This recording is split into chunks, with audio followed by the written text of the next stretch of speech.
Here are the two most common questions I get asked by gun owners. Are you ready?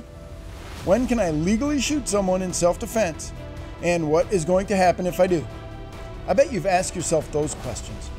When I found out nearly 80% of gun owners list self-defense as the reason why they own a gun, I knew I had to answer those questions because the odds are pretty good that you, as a gun owner, want and need these answers. But I have a question for you before we start. If you shoot someone, what are the consequences if you get it wrong? Think about that as we go through the answers to these questions. What are the consequences if you get it wrong? You own a gun. You shoot. Maybe you've gotten some training. Maybe you carry your gun most every day, or maybe you keep your gun at home. Either way, I bet you believe that criminals have no right to terrorize innocent people, and you have every right to protect your loved ones. I'm with you, but that still leaves the two biggest, most important questions on every gun owner's mind unanswered. So, everybody wants to know, when can you shoot a bad guy? I'll do my best to tell you in the next few minutes, but there are a million scenarios and what ifs. And the truth is that 17 years in law enforcement made me memorize a few things. The first one is this little phrase, the totality of the circumstances, which is another way of saying, look at everything that has happened in your situation, not just one part. It's like when you're trying to understand a story. You don't just look at one piece of it. You try to see the whole picture. And that is a phrase cops and lawyers use when talking about self-defense incidents. Your actions will be judged on the totality of the circumstances. And there is no way in the world I can predict all the circumstances that will surround your particular self-defense incident. I wrote a whole book about it. And even in that book, I offered up more questions than answers. But there is one thing I know for certain. You may use deadly force when you reasonably believe you are facing an imminent threat of death or great bodily harm. To make it even more clear, I'll say it this way. You have got to believe in the deepest reaches of your heart that if you don't act immediately, you or someone you care about is very likely going to be killed or seriously hurt by your attacker. As I said, there are a million what ifs and yeah buts. And there is an equal amount of bad advice going around. So I don't really care what your Uncle Bob told you he heard about from a guy who used to go fishing with a cop. The truth is, the rules are vague because there are so many variables. And that allows lawyers, both prosecutors and defense attorneys, to argue every nuance and thus look at it, say it with me, the totality of the circumstances. And there will be lots of questions surrounding your actions and what you knew or reasonably believed at the time of the incident. So, let's talk for a minute about the definition of imminent threat. At the police academy, they taught us like this. In order for a threat to be imminent, the person posing the threat has to have three things: a weapon, intent, and ability. Let's take these one at a time. Starting with the weapon. It does not have to be a gun or a knife or a baseball bat. But if it is, well, that makes it easier for you to prove you are in danger. A weapon can be anything. It can be your feet, fists, even a kitchen fork. Anything that can be used to cause death. This is especially important if there is a great difference in the size of your attacker or the number of your attackers, or if you have knowledge of previous violent acts carried out by your attacker. Maybe your attacker was a professional boxer or was previously charged with violent assault. All of these things fall into the weapon category. Recently, one of our USCCA members had to respond with gunfire as his attacker tried to run him over with a vehicle, which in this situation was classified as a weapon. That USCCA member was also charged with a felony for shooting his gun to stop that threat. And his attorney, thanks to USCCA member benefits, got those ridiculous charges cleared. Now let's talk about intent. Intent is the way your attacker shows you that he means business, either verbally or with his actions. If the guy says, "I'm going to kill you," That's pretty clear intent. But if he just simply keeps pursuing you without even saying a word, even though you've made several attempts to warn him away or escape the situation, well, that could be considered intent as well. Here's a real-life example. A USCCA member, Wayne Pert, heard his girlfriend scream one morning at a stranger just standing outside the front door. This guy was wearing winter clothes on a 70-degree day, so things were not adding up. As Wayne tried to talk with the stranger, this guy simply turned and shot Wayne point blank.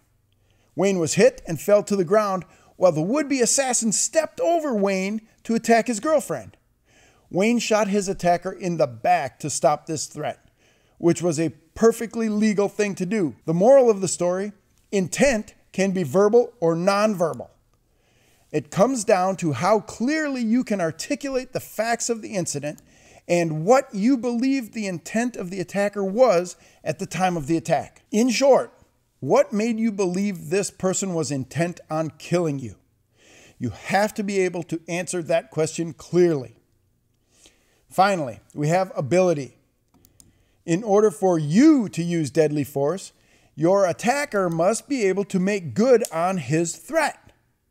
The best example I can give is something like this. There's a guy swinging a machete, screaming that he will kill you. You have two of the three elements, weapon and intent. But if there's a 6-foot chain link fence between you and him, he does not have the ability to make good on the threat, and therefore you cannot use deadly force. This is just one example. There are millions more. Now, if the guy climbs over the fence and you can't get away, that changes the totality of the circumstances. Now you have the broad strokes, the outline of what you need to know before you can use deadly force. It's your job to know this stuff, and only you can fill in the blanks of what if. Remember, you can only use deadly force if the attacker has all three of those elements: weapon, intent, and ability. Now, let's move on to the second question. What's going to happen after you shoot a bad guy? I can tell you this for certain. Even if you shoot the worst criminal you can think of who was clearly in the act of committing a terrible crime, your life is going to be turned inside out, starting the minute someone calls 911. The aftermath of your self-defense incident starts even before anyone dials 911, but that phone call puts forces in motion that will, if you are not careful, chew you up like a meat grinder. It might not even matter that the guy laying dead on the ground was just minutes ago clearly trying to kill you. When the shooting stops and the police arrive, you need to be ready for your next fight. The actual physical fight may have played out in only 10 seconds or less, but the aftermath of those few seconds could very easily upend your life for a year or more. For example, USCCA member Jakari Burns was forced to shoot his attacker. But then, for his own safety, he had to leave the scene of the attack in order to avoid further danger. In the stress and confusion of that incident, he didn't call the police, someone else did. Even though there was clear video evidence, it still took a year to fully clear his name. Thankfully, Jakari was a USCCA member and had access to the funding to get all his charges dropped. So what can you expect? In a word, turmoil, especially at first. And what you do during those first few minutes will have a huge impact on the rest of your life. So let's start with the 10 seconds immediately following the shooting. In those first few seconds, make sure you and your loved ones are safe and unhurt. If you have to move, move. Get to cover, get to a safe place, then dial 911. Now, dispatchers are great people, and they will send you help immediately. But think about what you say to the dispatcher and how you say it. Tell the dispatcher that there has been a shooting and you need police and EMS. Dispatchers are trained to get as much information as possible, and they will ask you if you shot the bad guy. Don't answer that question. Just keep telling them to send help. The dispatcher will ask lots of questions. Like, where was the person shot? Is anyone still shooting? Did you see who shot the person? When the dispatcher says who shot the person, you just simply respond with "Send help, please hurry." Set the phone down if you have to. Just don't answer that question. Please do not say over a recorded phone line, "Yes, I shot someone." There is a legal term for those words. They are called an excited utterance. And under stress, you might say something that will get you in trouble. Some things might be obvious to the police when they get there, but in your stressful state, you don't want to say anything that will be taken out of context. I know of one case where a woman shot the man who nearly strangled her to death, and then she got arrested because in her stressed and confused state, she asked the rhetorical question out loud, "Why didn't he just apologize?" That made headlines because the cops assumed she shot him because she was mad that he didn't apologize for something. Do your best to keep quiet. I know you will want to explain everything because you believe you did the right thing. But wait before you do that. The stress of a defensive encounter is incredibly intense, and this incident will be playing out for months to come. You will have your chance to explain. There is no need to rush. When the cops get there, things will only get more confusing and stressful. Law enforcement officers are trained to take control of the scene and make sure that everyone is safe. They only know two things as they roll up. Someone got shot, and they are going home at the end of their shift. So you can expect to be given commands loudly. These are commands, not requests. Follow them. Don't try to explain anything, just follow the commands. Don't say anything, just follow the commands.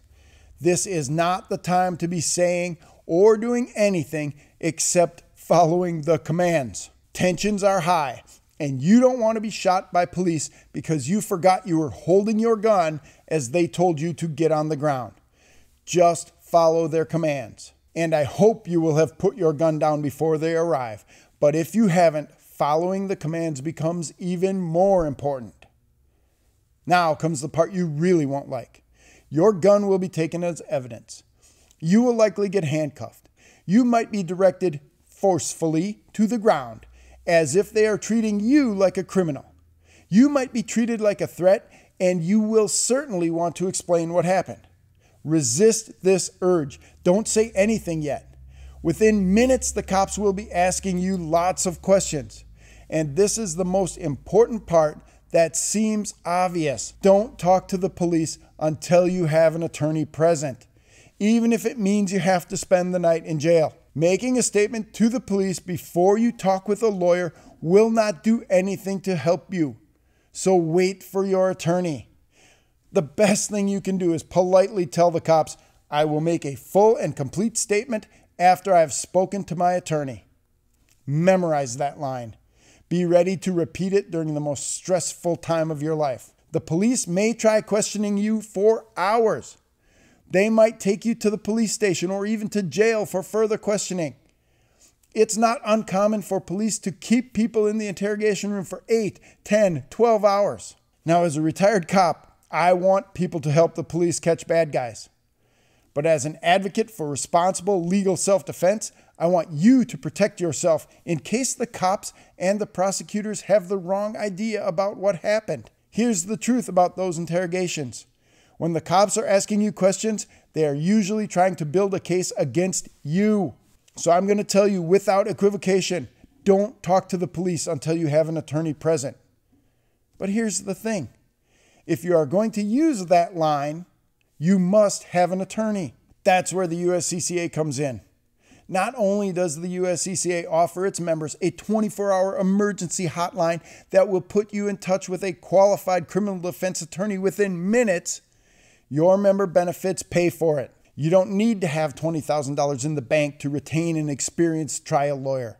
You don't need to call your family members or your friends to post your bail. Your member benefits pay for it. If your lawyer wants an expert witness to counter a claim by the prosecution, your member benefits pay for it. For example, USCCA member Jeremy McCree was involved in a self-defense shooting, but only part of it was captured on a security camera. His lawyers used the funds from his member benefits to create an animated video that recreated the shooting, and this was a huge part in proving his innocence. And that is just one example of how your member benefits can be used. Now, I have just given you a quick overview of when you can legally shoot someone in self-defense and what's going to happen if you do. For those of you who are looking for more information, training, or want the same peace of mind as more than 800,000 USCCA members, you can activate your membership today. And every membership comes with self-defense liability insurance the instant you join, just in case you ever need monetary resources to defend yourself in court. We also have real self-defense stories from USCCA members who were wrongfully charged with crimes and still won. To see all our USCCA testimonials or to activate your membership today, the links will be in the description below. Take care and stay safe.